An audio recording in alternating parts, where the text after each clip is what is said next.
Manchester, England. A man stands at his machine for 14 hours a day. He doesn't stop moving. He doesn't sit down. He repeats the same motion over and over again because if he slows down, he risks losing his job. And if he loses his job, his family doesn't eat. This is the Industrial Revolution, and it's about to create the modern sports world. Just rock with me for a few minutes here, I promise it's all gonna make sense. The same factories that push workers to their limits while replacing traditional communities with crowded cities and endless production transformed human labor forever, but they would also create the foundation for the sports industry we know today, because the Industrial Revolution did something unexpected.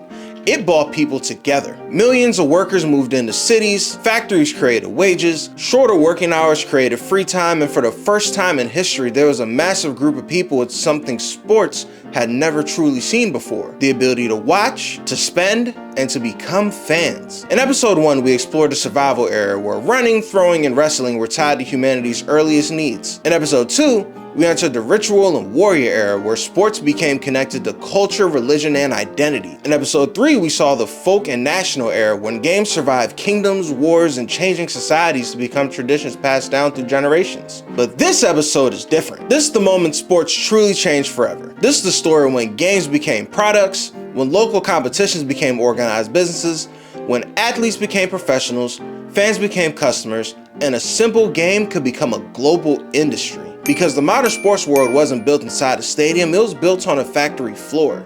And it all started with a worker who never threw a football. Even though there's my bruise, let it burn, let it burn, let it burn.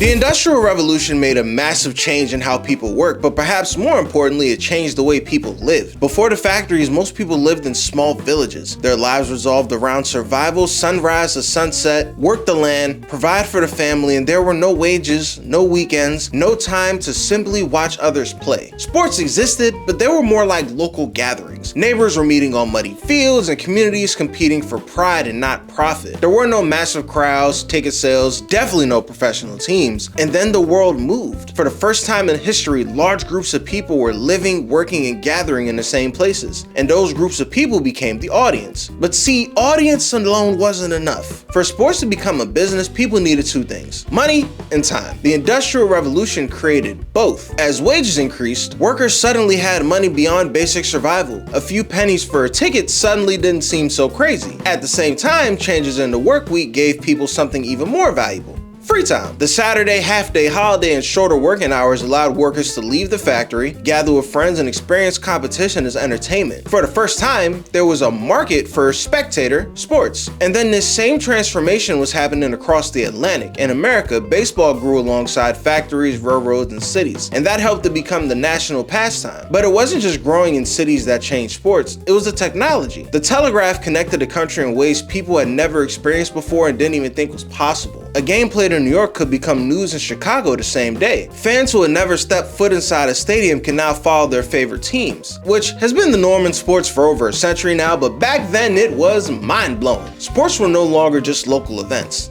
They became products, businesses, entertainment, and a handful of people from wealthy businessmen to working class organizers saw something others didn't. They saw that competition could become an industry. But before they can create leagues, championships, and global competitions, they had to solve the biggest problem facing sports. How do you turn a chaotic local tradition into something that can be sold, repeated, and understood elsewhere? The answer was simple: standardization. Because without rules, there could be no leagues, no championships, no business. Everybody wants to. For sports to become a business, they needed one thing first: consistency. You can't build an industry around chaos. You can't sell tickets to a game when no one knows the rules. You can't create rivalries or championships or professional leagues when every town plays the sport completely differently. Before sports could even become an empire, they had to become organized. They needed rules. In 19th century England, the biggest challenge was football. See the last episode for a deeper explanation, but in short, the game was everywhere, but it wasn't the same game everywhere. Some towns allowed players to pick up the ball, others completely banned it. but the number of players changed from one field to another, and that made it even more difficult, along with a scoring system which again were different everywhere. Even the size of the playing area depended on where you played. Football wasn't one sport, it was hundreds of different versions of the same idea. Attempts were made to bring order. The Cambridge rules in 1848 and the Sheffield rules in 1858 helped create a little more structure, but clubs couldn't agree on one universal system. And then in 1863, everything changed. Inside a London pub, representatives from several football clubs came together with one goal: create one set of rules that everybody could follow. The result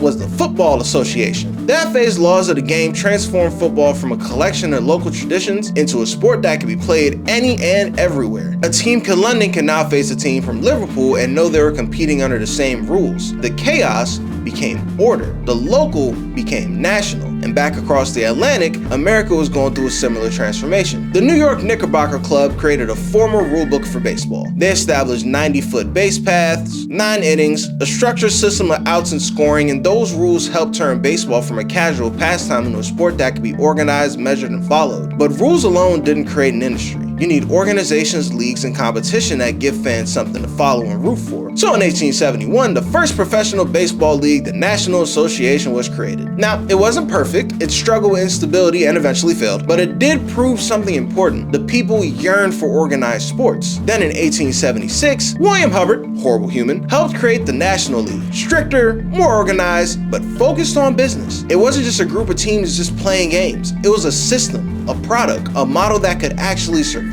England followed the same path with the creation of the Football League in 1888. 12 teams, a regular schedule, a competition that could follow week after week, the system newspapers could cover and businesses could invest in. And more importantly, communities could build around. And as soon as this model spread across the world, the International Olympic Committee was created in 1894, FIFA was founded in 1908, the NFL followed in 1920, the NBA arrived in 1946, a structure that could turn competition into industry, but there was still a major piece missing: the people who actually made the game possible. The athletes. And that created the next great battle in sports history. Should the people on the field be allowed to make a living from the games they played? Yes. Yes, they should.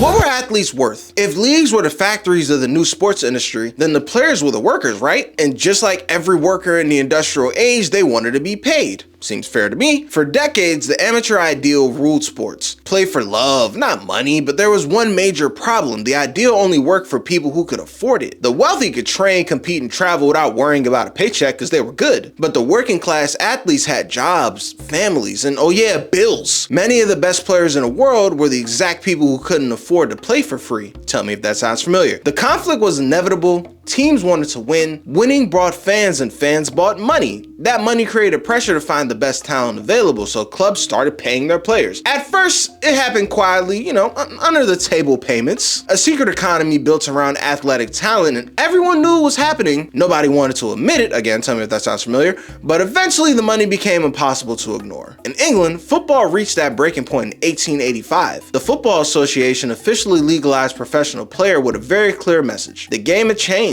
A person can now earn a living by playing football, and in America, baseball had already crossed that line. In 1869, the Cincinnati Red Stockings became the first openly professional baseball team, paying every player on their roster a salary. By the way, they proceeded to go 57-0 that season. For the first time, playing sport wasn't just a pastime, it was a profession. American football followed decades later. In 1892, Pudge Heffelfinger, hilarious name, was paid $500 to play a single game for the Allegheny Athletic Association, becoming the first known professional football player. By 1896, the same organization had become the first truly professional football team. Other sports took longer. Basketball and volleyball spread through schools, colleges, and other organizations where amateur values were still remaining strong or whatever, but the pattern stayed the same. Eventually, the economics always won, and the best players attracted the best crowds. Best crowds, again, means more revenue, and the athletes become something workers in a growing industry were: valuable. But while the athletes became more valuable, they still didn't have much much power. The owners controlled the team, still do. The leagues controlled the rules, still do. And the people creating the product had the least control over the business built around them. The imbalance will create some of the biggest battles in sports history, because once athletes understood their value, they started demanding more, not just money or recognition, but a voice and a seat at the table, a say in the industry built on their backs. And the battle between the people who owned the game and the people who played it was only the beginning.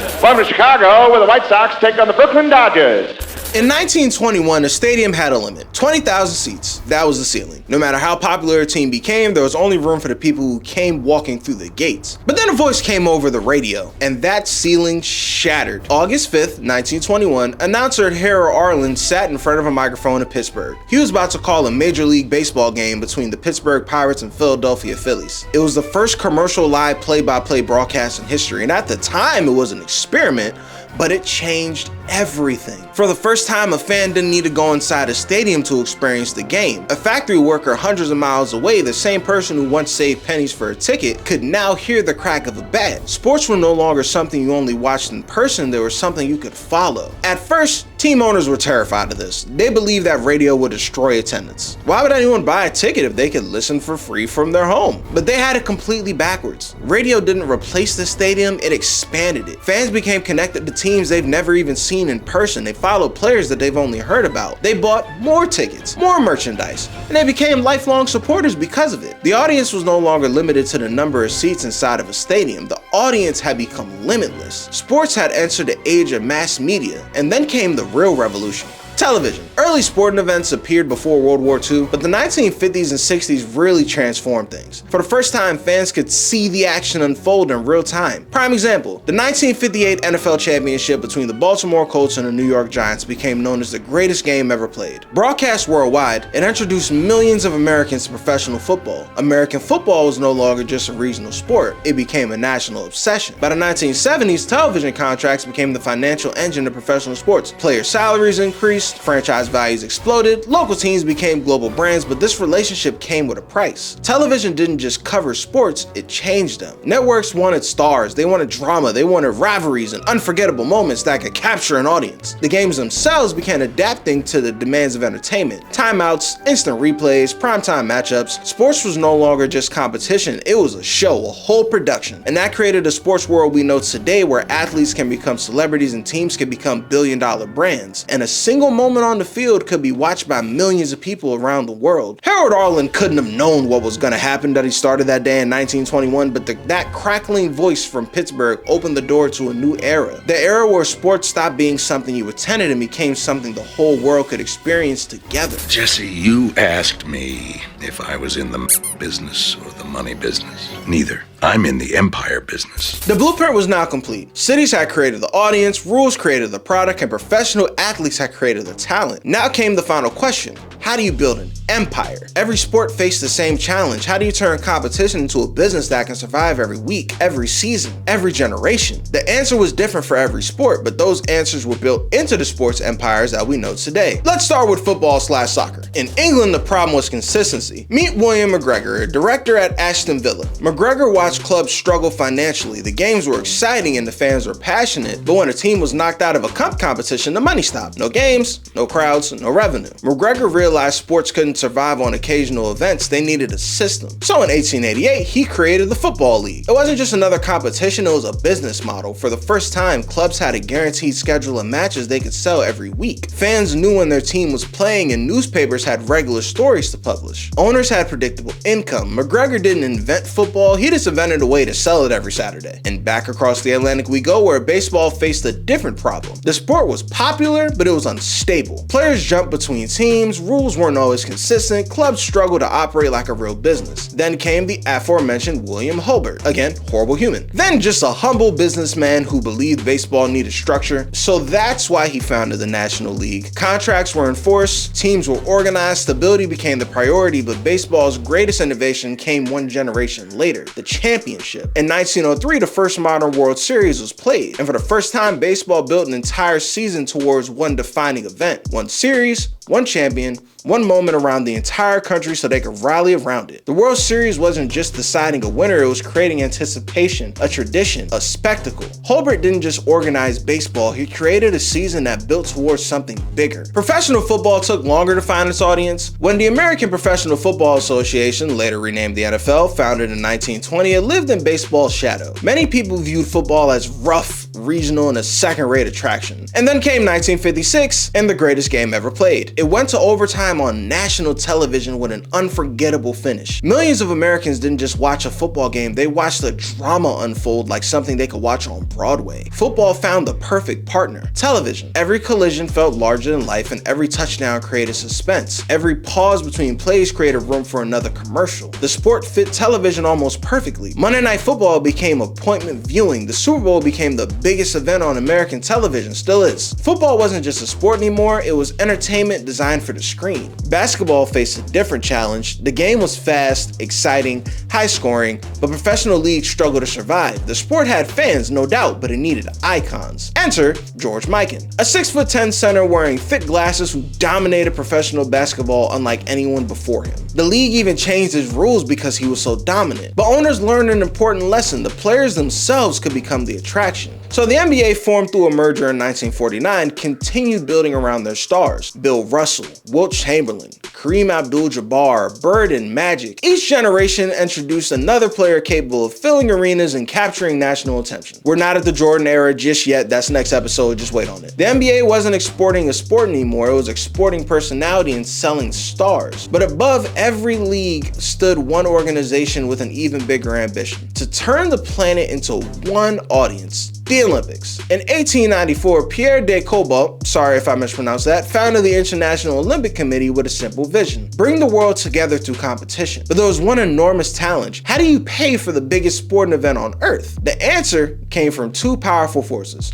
sponsorship and broadcasting. As television expanded across the globe, so did the Olympics. In 1968, the Mexico City Games became the first Olympic broadcast worldwide in full color, allowing millions to witness the event together. It was also famous for something else that year. The Olympics weren't selling one team, they were selling a global moment that the world could watch together. That became their greatest strength. Every sport found a different path. Soccer sold a schedule, baseball sold anticipation, football sold drama, basketball sold the stars, and then the Olympics sold the world. Different ideas, different business models, one destination. By the end of the 20th century, sports were no longer just games, they were industries, global entertainment, billion-dollar businesses. The factory had become the stadiums, the workers had become celebrities, the fans became customers, and the game had become a product. But every product comes with a price, right? Thus the term. And that leaves us with one final question: when sports became a business, what else did we lose? I'm not a businessman, I'm a businessman. Let me handle my business, damn. The games people once played in village parks and fields became something much bigger. But at its core, sports were still built on something simpler. People wanted to compete, people wanted to belong and be a part of something bigger than themselves. The challenge was that once money entered the equation, the game itself began to change. Because when play becomes business, every decision comes with a question: is this being done for the love of the game or for the value of the product? That tension has defined sports ever since. And this is where our final chapter begins. The story of scandals, the battles, and the controversies that came with building the modern sports world. Because creating the empire was only half the story. The next question is whether the game can survive what the business had become.